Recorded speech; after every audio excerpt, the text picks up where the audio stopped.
Assalamu alaikum, rahmatullahi wa barakatuh. So here we are, 5th of May, day 12. Immediately someone's going to say, no, it's day 13. Truth be told, I don't know what day it is. I just know that I'm fasting and doing my best for Allah Ta'ala. May He accept it. How are your late nights doing? How's your ibadah? Are you feeling sluggish, or have you entered a phase where we're in the run of things now, inshallah ta'ala? Well, today's a really interesting question that we're going to be raising with my special guest, and it is on the question of patience. We love to talk about gratitude. We like to because somehow that makes our hearts swell, and we can get tearful about that, and we can really connect quite readily with the things that we're grateful about. Oof, I'm not grateful for this heating right now. Someone's checked the heating up in here. So yeah, I'm grateful for heating, alhamdulillah. Oof, I'm going to be opening a window in a second. But patience is something that we really, it's a work in progress. So my guest today is Naila Edwards. She reverted to Islam 8 years ago, mashallah, while she was living in Malaysia. And I'll be asking her about that too, inshallah. She's had a diverse career within the film industry, working on films such as Star Wars 7. I think I have to ask you about that too. And since reverting, she's been compelled to improve the lives of Muslims and non-Muslims through the videos she creates and the projects she works on. Assalamu alaikum rahmatullahi wa barakatuh. Wa alaikum assalam, Ramadan Mubarak. Barakallah feek. I'm in sister. the things mode now. I'm not in the lazy mode anymore. You know, you're not. Are you speeding up? How's your day? You've got a child. Which child have you got? What kind of child? No, she's too smart. She's smarter than me, mashallah. So it's hard to keep up with a 4-year-old who knows more. Wow, 4 years old. That is a super fun age and super challenging. No, I think it's just. I just remember it's fun. Trust me, you will remember only the fun bits. Okay, that's. Have you been in lockdown with one? Well, I did live in a small apartment for a while with one, but no, I haven't done the lockdown thing. So you have my du'as without a doubt, sis. Are you working as well during lockdown? I did one project with Naima B. Robert, Zain Bika, and Hassan Rasool. We did like a collaborative poem, adhan video. I saw it. It was amazing. Everybody, say the name of it, please. It's called The Strangest Iftar. So it's on all of our channels if you want to see it. The poem is just absolutely beautiful. And Hassan Rasool's adhan is like, wow. Did you go out and just to, we'll get onto the subject in a second, but this is really something you should see. Hassan Rasool, really, he does a lovely, incredible deep adhan around points in London. Did you film with him? Was that for the lockdown one, for the Pray in Your Home? Yeah, that was actually with Fly Pictures. Yeah, we filmed that around my area in central London. You guys, you know, being a Londoner, immediately your eyes prick with tears when you're in a non-Muslim country, and then suddenly the adhan is done in Trafalgar Square, and suddenly it's done in other pivotal places, and you're like, oh, that's in my country. Allah's name is being said. Was it very emotional? It was, and I mean, I think all of us who live in Western countries that we don't hear the adhan, like you're so lucky, mashallah, you hear it ring out 5 times a day, but we don't, and it's something that I think anyone who's lived in a Muslim country really misses. And yeah, so it's really beautiful to see it done here and really welcomed by people as well. Did you get any reactions by public passing by? Obviously, it's a quiet time, but yeah, it was quite quiet, but no negative reactions, so that's always a positive. You know, I've got a Hassan Rasool story. Again, he has one of the great adhans in the United Kingdom right now, mashallah, tabarakallah, may Allah bless and save him, and he does so much for children and for charity. And we were in a friend's Palestinian restaurant, and there was a young woman and her boyfriend, I guess, and they were just grabbing a falafel, and they were obviously tourists. And it came to Maghrib time, and I said, "Oh, Hassan, can you bust out your adhan for us? Go on." And I said to my friends, "All right, now the restaurant, you have to understand, is just like a sitting room. It's very, very small, so they were just almost arm reach away." I said, "Please, just for our hearts."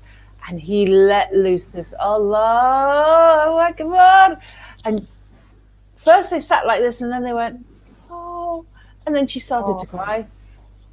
She said, "What is that? What is that sound?" It was subhanallah. So we had this lovely, lovely discussion. Lovely, mashallah, tabarakallah. So I'm guessing that you've chosen to talk to us today, bi'idhnillah ta'ala, about patience, because that's something that you either love or something that you're discovering or something that you're struggling with or something you're working on this Ramadan. Is it a combination of all of those? I think it's something I've always struggled with. I think I'm quite an impatient person. I really love things to happen now, and if they're not in my control, I feel a little bit overwhelmed. And also, it's one of the first things I sort of beta tested in my life before I became Muslim, because I kind of started to learn about what does Allah teach us, and then sort of tested in my daily life. And patience was one of the first things, because in Malaysia, traffic jams are horrendous, and I found myself impatient a lot. So I would try to remind myself of Allah and bring myself patience. And I felt, whether the situation changed or not, I felt like it changed. So it is an important subject for me, and it's an important subject for my personal growth. So yeah, that's why I have been working on that with Ramadan. You know what, sometimes I feel a bit like it's obviously because patience is spoken about so much in our deen. Allah Ta'ala has put it in impatience in the hearts of human beings. But I wonder if in this age, I feel sometimes that it's increased in the Western culture when we don't have to wait for anything. A 30-second wait in a queue at a checkout used to be, really? Wow, you've got 2 toilet rolls, and now Allah Ta'ala has changed that condition where the queues can be half a mile long. Allahu Akbar. You lived in Malaysia, by the way. I'd like to say a big salam alaikum to Asha. We're getting live comments here on Facebook, and she's been with us every night. It's lovely to see you. And Asha is in Malaysia, mashallah. So did you find, coming from, first of all, what city are you from originally? Okay, so I'm originally from Calgary in Canada. My parents are British, which is why it's easy for me to be here as well. And I lived in Kuala Lumpur, in Malaysia. And what were you doing out there? I moved there when I was 15. My dad moved there for work. So yeah, I moved out there. I studied for a while, and then I started working. And just before we talk more about patience, I want to know, how did Islam come to you? Subhanallah. I'll give you a short version, because the real version is 9 minutes long, and I have a video of that on YouTube. Basically, I had a jinn in my house, and it scared the life out of me one night, and I didn't have anything else in that moment in my mind except Allah.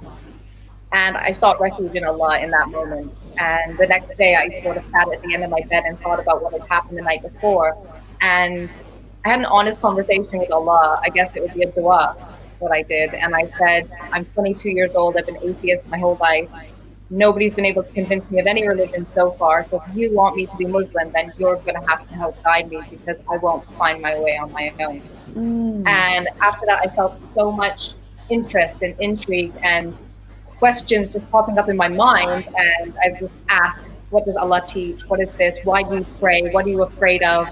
And it was interesting, in April of that same year, it started sort of February, I went to France for work, and I ended up getting so drunk, I could not work the next day. And I said, which many people have said, I'm never drinking again. And I actually didn't. And that was like 5 months before I actually became Muslim. So it was like Allah was preparing me instead. And then in Ramadan that year, in about August or September, I decided I don't want to be a 50-50 Muslim. I don't want to be going to, the pub on the weekend and not eating pork. I wanted to do everything. So I took Ramadan to be 100% Muslim, wore hijab, learned to pray, fasted every day, read Quran every day. And about halfway through the Quran, I was like, if I die tomorrow, I'm going to Jahannam. So I need to say my Shahada now. And I Googled, how do you say your Shahada? And I did it by myself at home after Isha prayer one night. Allahu Akbar. That is so, so beautiful. And you were just 22 years old. I was. And how, the question is always, of course, how did your parents take it? Because I think it's a lot more difficult when you're younger rather than older. I mean, I was 42, so well, you've done everything else, lost cause anyway, you might as well do Islam. But at 22, they'd really want to pull you back or understand or... Well, I think the interesting thing is, if you could tell something by that story, I wasn't maybe living the best lifestyle. And I think my parents were quite concerned about whether I would last for my future in the kind of path I was on. So Mm. they were quite relieved when I gave up drinking and partying and all that kind of thing. So my mom often says I think you would have been dead had you not become a Muslim. And our relationship got so much better after that, because where I was just rebellious, I don't care kind of person, I became this really I need to make my parents happy. I keep in contact with you all the time and make sure we have that relationship. So it really strengthened everything that we were. So that's all positive. Actually, I'm one of the very blessed people to have my parents very supportive, empty their freezer for me, fill it with halal meat whenever I go to Canada. MashaAllah. May Allah bless them. They must be open-minded, because they moved to Malaysia as well. A quick hello to some of our wonderful viewers here. To Aslam, he's been here several nights as well. Wa alaikum salam. Nice to see you. You're most welcome. Greetings from Somalia. Ramadan Mubarak, Abdi. How nice to see you. May Allah bless you. I'd love to know more about Somali Ramadan. I can't even picture that. I can't even have a hook on what that must feel and look like, mashallah. Tawhidul, thank you for your du'as. And there's a little echoing in Naila's voice. Is there something, I don't know if there's something you can do there. Are you listening to this at the same time, or I'm sure if I put headphones, then you won't be able to hear me. Is it better now? it's a little bit better. That's better. Yeah, there was a hissing as well. Maybe Yeah, I can turn it down a bit. Maybe that'll. there you go. So there you go. So Naila's going to be managing that. Thanks. These are really helpful tips. This is great. We've got broadcasters on with us. Okay, so I'll be saying salams later on as well if you've got any questions for us. So Naila, the topic of patience in Ramadan. I mean, we get run ragged. But if anyone curses you in Ramadan, you say, I am fasting. If anyone fights with you in Ramadan, you say, I am fasting. And I don't know about you, but I have tried this with teenagers a couple of years ago, and they're like, oh, you're throwing down the fasting thing, but I am fasting. And I genuinely don't want to argue with you. Don't need to fight with you right now. Let's wait till the adhan. Yeah, that's right. Basically. So what are your experiences with patience? Where are you going with the self-growth that you're learning through the Quran? So I think it started sort of in lockdown. And I was noticing sort of some funny things. Like you mentioned the line, for instance. I'm one of those people that if there's a gap in the line, I'm like, oh, why aren't you moving forward? As if I'm going to get anywhere faster. But it just irritates me that it's there. I don't know why. And I was standing in line the other day, and this guy wasn't moving forward. And I was like, I don't care anymore. There's so much space that it doesn't matter whether you move forward. I know I'm not going anywhere. So it's quite interesting how being so constricted has really created patience. And I've taken this time to really be appreciative of the time that we have that we're not going to get back. We'll never have this much free time, basically, without our busy lives, running here, rushing there, have to buy this, have to go and do this. So I've really taken this time to sort of slow down and work on myself. And like I said, I'm the kind of person who always wants to run after things immediately, and I want to see the reaction and the rewards for it now. So this time we don't have that luxury, but we have the luxury of time and the time to think about that. So instead of complaining and fearing my way through this lockdown, I've really taken the approach and the mindset that I had when I lived in Gaza, and that's to appreciate every moment. Because when you live, a lot of people have compared lockdown to Gaza and things, which I don't think is equatable at all, because we have so many luxuries here that so many people, not even just in Gaza, around the world don't have. A lot of people, they don't have a safe home, they don't have food, they don't have water, and we have the luxury that, it takes us longer at the grocery store, and maybe we can buy loo roll for a while, but really, we have running water coming out of our taps that we can drink. We're so blessed here already, so we don't need to sit and think, oh, this is so terrible. It's not great right now, but we need to do the best that we can in this time and work on ourselves. I've worked on a lot of mental health, because I know a lot of people are struggling, being isolated alone. Me, for instance, I'm a single mom, has not been easy. I've had to reach out a lot to my support network and try to get that talk going so that I don't feel so alone all the time. And I think every struggle and every difficulty we go through is a blessing. Yeah, I actually say my mental health struggles that took me 2 years of psychotherapy are a blessing, because without it, I wouldn't have been able to rebuild myself as a better person, a stronger person, a more equipped person to take on this life. So I want to look at now as well as a struggle, but a blessing at the same time, and take whatever it is that Allah is kind of giving to us. And I think there's a surah that actually just fits so perfectly with this time. And I've quoted it in other instances, but also it talks about patience. So I thought it was quite beautiful. So it's Surah Al-Baqarah 155 to 157, and it says, "Be sure we shall test you with something of fear and hunger, some loss of goods, lives, and fruits of your toil. But give glad tidings to those who patiently persevere, those who say, when afflicted with calamity, to Allah we belong, and to Him is our return. They are those on whom descend blessings from their Lord and mercies. They are the ones who receive guidance." And Subhanallah. it's so us right now. Like it's written for this exact moment in our lives, you know, and it's what we need to practice, because we are losing things. People have lost their jobs, people have not been able to get food because they're isolating, people have lost their lives and their loved ones. And for all of these things, we need to use patience. And if we practice that, then Allah is going to reward us for it, and Allah is going to allow us to grow and become better human beings. There's two things here that I'd like to return to, and one of them is, can we just break that down line by line? Can you just say it really slowly again? Sure. And that ayah of Quran, please. Be sure we shall test you with something of fear and hunger, some loss in goods, lives. Well, we're going to stop there. Be sure we will test you. Be sure that Allah Ta'ala will test us in something of fear and hunger. So, you know, we're not going to have everything on tap all the time.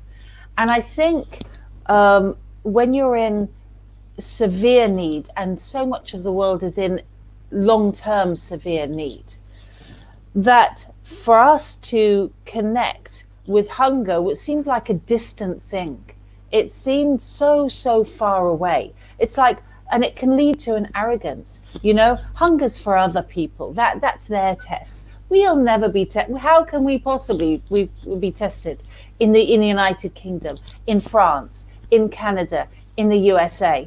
We walked down the road, there was an abundance of food. Not real food, granted, not necessarily organic food, not food that's good for us, but there's an abundance of stuff that we can put in our mouths. And then suddenly it's not there, you know. And we all need to be looking as well, and Allah knows best, about what happens after this seclusion, this lockdown, because you know, reports are coming in from around the world of a grave famine on the way. And Allah knows best, but I think that our leaders are not talking about this because it's pretty fearsome. Because the knock-on effect, we're not talking toilet roll, we're not talking tomato ketchup, we're talking there's been no produce picked in this period from all the crops in major farming industries around the world. Do we know what that is going to feel like? And how do we take solace from this? Is that Allah Ta'ala is almost saying, and it's okay, because it is a test, and it is a test that you work through, and you give tests to those that you love. I always think of, I remember feeling when I first came to Islam, the first couple of years, because you have this sort of swooping high where you feel like you can learn everything, and Allah Ta'ala opens the gates. I'm talking too much. You should be talking. Why am I talking? No, I'm enjoying it. No, what am I doing? It's lovely. No, okay, I'm sorry. I enjoy listening to you. Oh, bless you, alhamdulillah. So just to cap off that thought, and then you hit a buffer of knowledge and growth, and it becomes a struggle. And ayats like this really help. So what's the next line, Naila? Inshallah. Some loss in goods, lives, and the fruits of your toil. What do you I mean, right now, I mean, look at us. I at the beginning of the lockdown, I went around and we were talking to businesses who were trying to, especially small businesses. Like, I'm not worried about Tesco surviving this. Okay, I'm worried about the little corner shop. I'm worried about the small business owners, which is why I put out a please shop local, please help them, because everybody sort of adapted all of a sudden. You know, everybody went online. Everybody who was a restaurant became a corner shop, and they had all this supply coming in, and you know, they were like, oh, we can sell it. We can sell it like we're selling at a shop. So everybody kind of just adapted to this, and everybody's losing their loved ones right now, and it is a test. And I see like a strange silver lining in this situation, because generally on the news, if you see a bunch of Muslims, it's not usually something that we can be happy about. It's usually us going, please don't say he's Muhammad, please don't say he's this. And this time when I mean, I don't really watch news right now because I'm just tired of it. But when I do, it's like full of these Muslim faces who are sacrificing their lives on the front line just to make sure other people are okay, you know? And it's what I've said so many times, because when these terrorist attacks happen, on the news is this one guy's face, and he's the representation of Islam. But you don't show, and I know for a fact, and you know in the UK, almost like 50% of doctors probably are Muslim. Like, there's so many Muslim doctors here. So you've got the one guy carrying out the attack, and then you've got the 30 doctors who are actually helping those who were attacked. And it's such an imbalance, but the coverage of us is so imbalanced as well. So when I see us on TV risking and saving and like giving our lives to help others, it's kind of beautiful, and it's actually the best PR Islam has had in a very long time, which is, it's sad that Muslims have to lose their lives sacrificing themselves for others, but on the other side, it's such a beautiful representation of who we are and what we believe. You know, we put ourselves before, like, we put others before ourselves, and the betterment of humanity before ourselves as well. So yeah, I thought that was really, really important. And I've been using that for the first section, but then I thought those who like give glad tidings and those who patiently persevere, you know, it's a long journey ahead. Ramadan is a long journey, you know, we need a lot of patience to get through this Ramadan. We're not used to being stuck in a house all together and kids running mad, and we're tired and we're hungry, and you know, so we need so much more patience this Ramadan to not fight with our brothers and sisters, to not fight with our parents, you know, and to keep reminding ourselves of this ayat that it's a difficult time, but patience is ultimately what is going to help us succeed and thrive, inshallah, when we get through it. So I've always kind of like felt like these things really tie into how I set my own personal goals and my own professional goals, and that I always need to kind of have that patience. And I'm currently kind of going through a rebirth of my own professional identity, if you like. I only recently re-entered the workforce and in the United Kingdom, and I've been so blessed to know people like you and, you know, Naima and all these inspirational and amazing Muslim women who I just look up to with such admiration. And I feel at this time I want to do this as well. And like you said in the intro, I've always wanted to change people's lives and better them with my own experiences and with everything that I've learned, and then hopefully try to bring people back to the deen who maybe have lost their way a bit. And I've usually focused on Muslims as well, because I think that if we represent ourselves as Muslims to the wider population in a positive way, they will only be able to see the beauty of Islam and not the negative side of it. And it's lovely to see your commitment as well to building up the ummah, this idea of one body around the world, that we're all the same because we all pray the same, because we believe the same, because we're Allah's servants. And that really brings us closer than people who share our culture, because a person who with other beliefs who likes the same food as us, or knows Trafalgar Square is 5 minutes from Leicester Square, has far less in common with us than someone who says La ilaha illallah. I think that's so true. And I think as reverts, you and I, we kind of have this luxury of not falling into the sort of tribalism mentality of my nation and my country and my people, because I remember in Malaysia, I used to work at an international university that just had Muslims from everywhere. And when I go into the common area, I would see the Libyans sitting with the Libyans and the Palestinians sitting with the Palestinians. and they were all segregated into their own nationalities. And Wow. I converted to Islam there, and then I kind of found myself just floating around all the tables, and I was like, I fit nowhere and everywhere at the same time. And I felt that was a real blessing, because unfortunately we can look at only sometimes our own people and the struggles our own home countries are going through, and we forget that every Muslim is important, every Muslim's well-being is important, and it doesn't matter what nation you're from. We need to make sure that all Muslims have food, all Muslims have water, all Muslims have peace. And with that, we are such a strong body, 1.7 billion of us. If we were to unite as one strong body, we would be so equipped to get rid of all these problems in the world. Which is thanks Naila, which is why, brothers and sisters, we're here. We're doing this show for 30 days for watan.org.uk, who have worked with Syrian refugees for over half a decade, and they are fundraising for wonderful food baskets and clean water to supply a family for a month or more. And these get delivered straight to the families in need, those who are in tents, those who are fleeing Idlib. They have people who can reach Idlib, subhanallah, still being bombed, still being attacked, still the purgatory of insecurity and food insecurity. We talked a little bit about Gaza. We've both lived there by the grace of Allah. So we both had a taste of long-term visit to other people's reality. And what I will say is that sometimes we fetishize those who are under a far greater test than we are. It's like, you can do it, and then you walk away going, phew, I couldn't do that. But they're different kinds of people. And I think we have to break that thought process.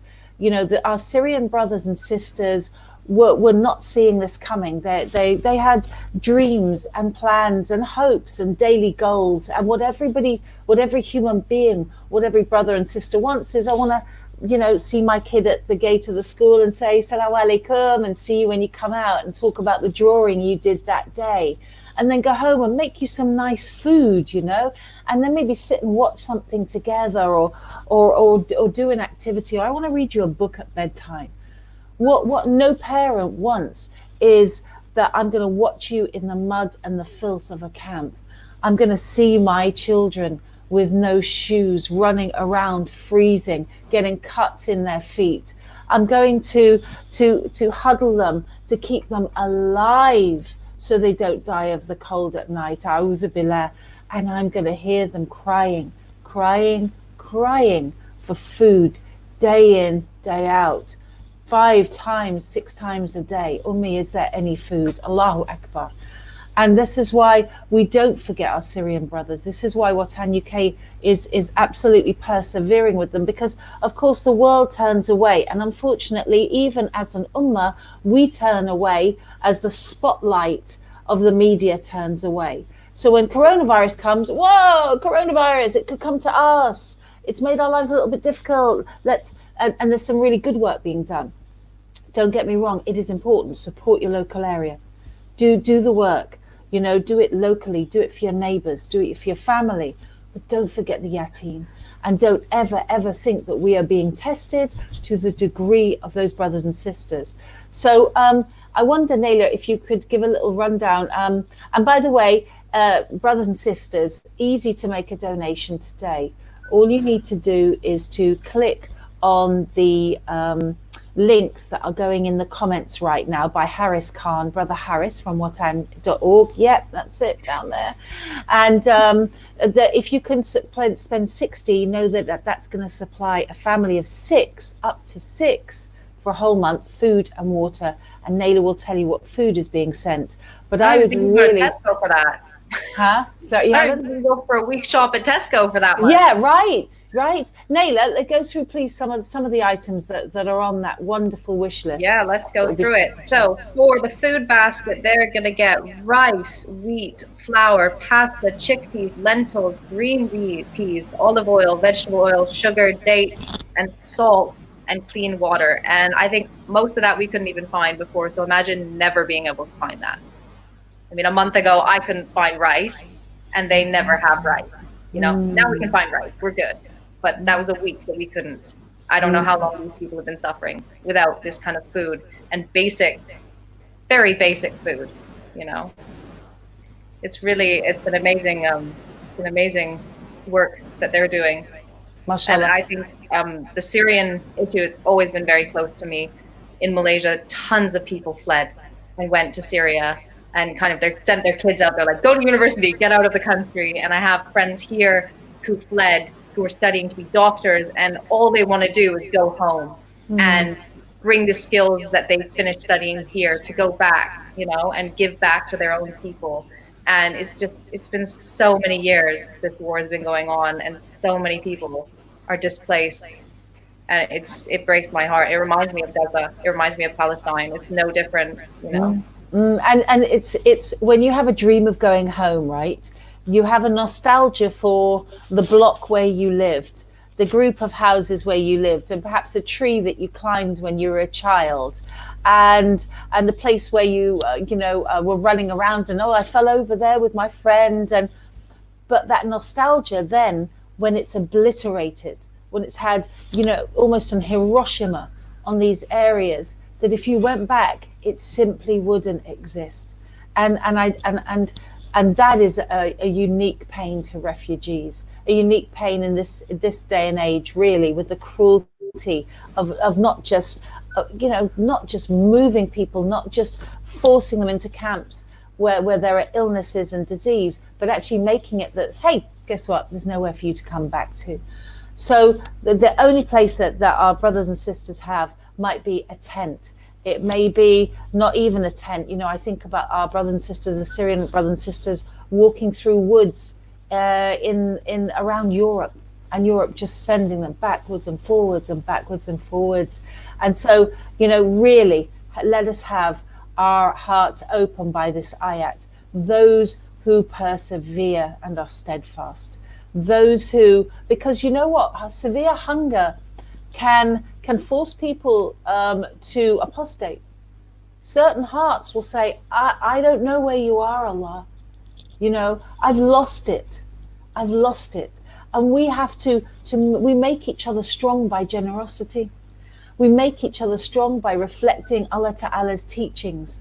So please, brothers and sisters, I say to you right now, click on the link. I have a Just Giving page as well, by the way. So if you've got £5 or £10 and you can't do the whole basket, just go to my Just Giving page and give what you can, inshallah. And at the end, all of that money will go again to food baskets, because I'm fundraising for Watan this Ramadan. And that's why Nayla's joined us today, mashallah, tabarakallah. Nayla, what did you learn from being in somewhere like Gaza about steadfastness? I learned that don't delay your prayers. That was one of the things. Go into that. Why that? We could literally die at any moment. It doesn't take living in Gaza to have that a reality, but here we feel very safe and secure, and we feel like we're going to live to be 80, 90 years old, and it's fine. But when you live in a situation where, yes, war could break out at any moment, there could be an airstrike at any moment, that imminent fear of death makes you not want to delay. You want to make sure you get Dhuhr in case you die before Asr, So it makes you very, very instant in your worship. It makes you remember Allah a lot more. I miss living there. I wish I could live there again. There's something about that land that just makes you feel so all these like worldly matters, like, oh, my YouTube's not loading, oh, this, Netflix is taking too long. Like, it's so irrelevant in the bigger picture of things. So irrelevant. There's so much better things we could do with our time, and so much more important matters that we could think about and, connect with Allah and do charity and do dawah and, all these other things that we could be spending our time doing. It's so much more important. What's incredible is that Allah Ta'ala talks about patience as a style of test, and a test is something you learn from. So it's a style of learning. You talked about this earlier in your own life, Nayla, that that going through things, I'm going to come out the other side. How am I going to come out the other side? Am I going to be a bit broken? Is self-pity going to enter? And that really is corrosive, subhanallah. Or am I going to have learnt that I am resilient by the grace of Allah, and learnt to turn to Allah in the first instance, that straight away. And what happens with people in poverty and in refugee situations is that the generosity is tenfold, 20-fold to what we have, to what we experience. You know, to that, we open our wallet and we look. When you have little, you just give without looking. Allahu Akbar. And we talk often in Islam about higher maqams, higher measures. I've never really experienced that and understood that until I've been to a refugee camp. And this, you know, subhanallah, where they will give, though there's a family down the road, they're more hungry. So we have enough for today, but there's a family who don't have enough for right now. Now, if you and I, heaven forbid, Allah protect us, if we didn't have enough for tomorrow, for our children, wouldn't we have the tendency to say, you know, I don't really have enough, I only have enough for tonight, and then, you know, my kid's going to need some breakfast? Could we honestly look Allah, you know, through the du'as and say to him, you know what, I know I'd be that generous? Could we say that? Could we say, I know I've got a meal here and I'm going to give the rest away? Allahu Akbar. And he's not asking that of us, because really we're the lighter ones. We're the ones who because of our personalities, he's being light with us. We're not the ones who are going to reach this really heady heights, and Allah knows our level. So brothers and sisters, with all the generosity of this holy month, with these rewards, let it be a training camp for our hearts and our generosity, inshallah, that we no longer look to count, that we're able to give fluidly, because at the end of the day, we don't own anything. Very true. We're going to give it all back, body, everything at the end. Naila, I'm passing over to you, sister. I want to hear more about your thoughts on patience and styles of test. So I think it's always very important to understand where this feeling is coming from, what emotion motivates it. And the two emotions that mainly motivate it are control, loss of control, and fear. So that's like usually, oh, I'm going to be late. I need to hurry. I'm going to do this. I'm not going to get here. And that's a lot of fear that provokes this impatience. So you need to understand which emotion it's coming from. For me, a lot of the time it's loss of control, because I have issues with, I like everything to be in my control. It doesn't work in Islam, but it's something that I always sort of try to balance with. So when we look at that, then we can kind of look at like, what can I do in these times of impatience? I'm going to give you some tips that I do. All right. Please. So the first thing I did is I stopped giving importance to things that don't matter. Yeah? Things that are negative in your life, things that are never a positive influence in your life, don't give them that importance. Don't give them that mind space for them to be able to make you feel that way. If you have a toxic relationship, don't give it the mind space then. You know, you need to let these things go. Life is too short to keep holding on to all of these things that make us feel agitated and impatient and all these other things. I like to recognize in the moment, what is it that's causing you to feel that way? Yeah, so if it's traffic, if it's someone annoying at the supermarket or whatever, take a moment and realize, why is it affecting you so much? What are you afraid of not being able to do or losing out on if it doesn't hurry up? And reflect on that moment so that you can notice these triggers again in the future. And if it's something that you can't change, learn to accept that.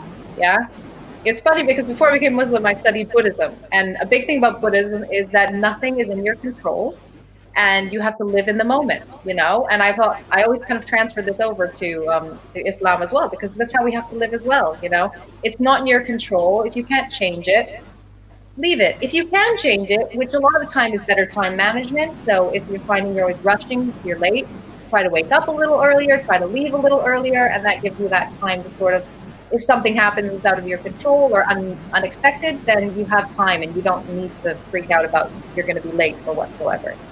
And just kind of let it go And I think everyone with a 4-year-old has heard "Let it go" enough in this lockdown. And take deep breaths, which is very important because it slows your heart rate, it lowers your blood pressure, and all in all, those are both very positive things for your overall well-being. And then accept that everything that happens to us, whether it's good or bad, is good for us. Yeah, Allah doesn't want us to have a horrible life. You know, whatever it is, there's positive in it and there's benefits in it. So you need to like reflect in that moment, say Alhamdulillah. You know, before I became Muslim, there was a family in Malaysia who lost 3 of their 4 kids in a car accident. And my friend was speaking to them, and I wasn't Muslim yet, and the mother just kept saying, Alhamdulillah, Alhamdulillah. And I asked my friend, like, what is she saying? And she said, she's praising God. I said, what's she praising God for? She just lost 3 kids. Like, what is happening? She said, she's just being patient with the situation. You know, she's just trying to be grateful for whatever it is, even if she can't see the blessing in it yet. So that woman taught me something about Islam very, very strongly before I became Muslim. Remove your expectations of others, you know, try not to hold expectations of others, and you won't feel that impatience building up when they don't deliver to your time frame. The major killers of us is stress, yeah, and impatience causes stress. It is chronic stress is linked to 6 leading causes of death, including heart disease, cancer, lung ailments, accidents, and liver and suicide.